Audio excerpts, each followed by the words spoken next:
Hi, my name is Rena Amakri. Now, recently I did a video, and in that video I said, a salary can't cure the disease of poverty. Only your own job can cure it. A salary can only manage that disease, the disease of poverty, but it can't cure it. Now, after that video, I got a lot of feedback from the public. It was very positive feedback. A lot of people said, Reno, you opened up my eyes or our eyes to an area that we had overlooked.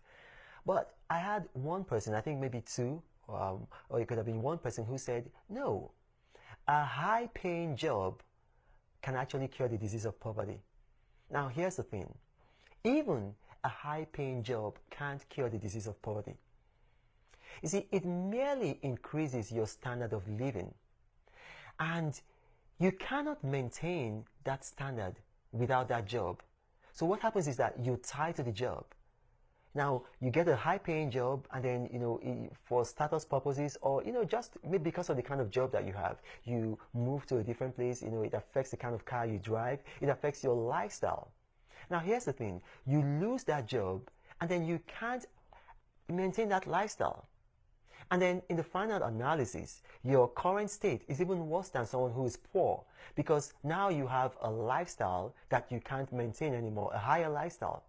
Now, this is the reason why many Wall Street bankers and many stockbrokers, not just in Wall Street, City of London, any, like high net worth financial zone, this is why a lot of them commit suicide when they lose their high-paying jobs, because they can't maintain that standard of living after losing the job. Now, I'll tell you a story. You probably heard of Brian Acton. Brian Acton went to Facebook. He answered an ad and went to Facebook for a job. Unfortunately, or so he thought, he wasn't employed by Facebook. Now, rather than become depressed, he went home and he went back to pursue his passion, which was writing code and developing apps. Now, along with his friend Jan Koum, he developed an app called WhatsApp. Now, they worked on WhatsApp, they built it, it had hundreds of millions of users all over the world. And then Facebook approached them and offered them $19.3 billion to buy them out from WhatsApp. Now, here's the thing.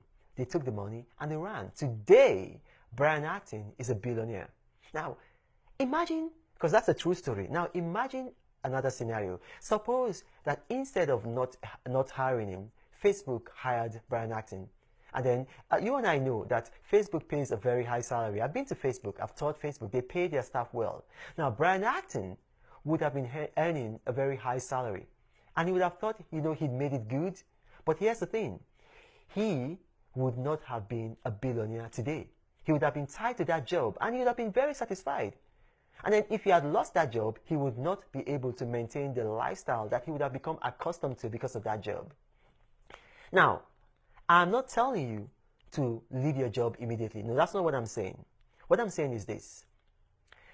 When you get a salary increase, instead of increasing your standard of living, why don't you try this? Why don't you increase your standard of saving? Now, save your salary.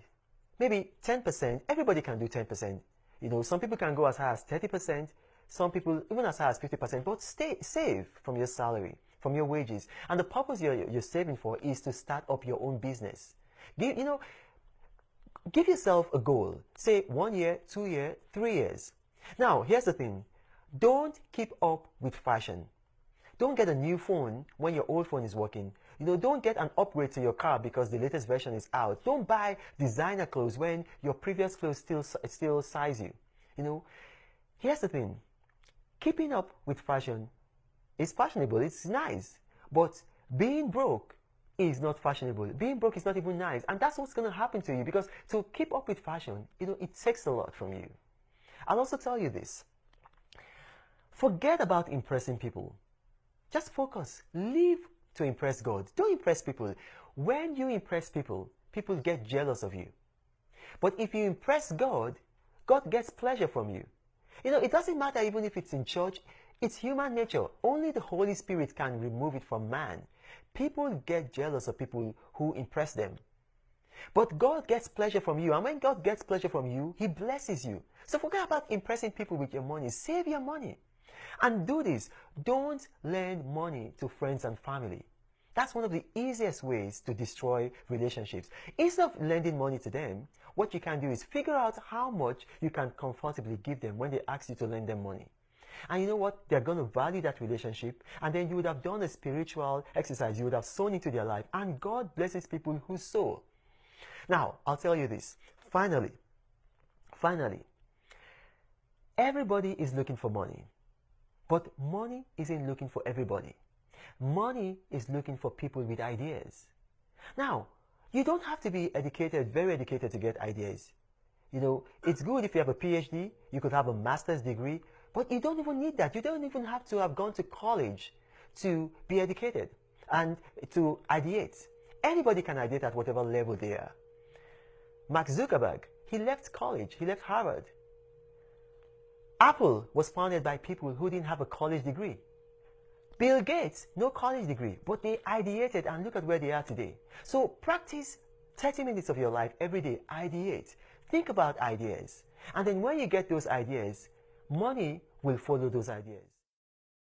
My name is Reno Mokri, and you can follow me on Twitter at Reno Mokri, or on Facebook, and I thank you for watching.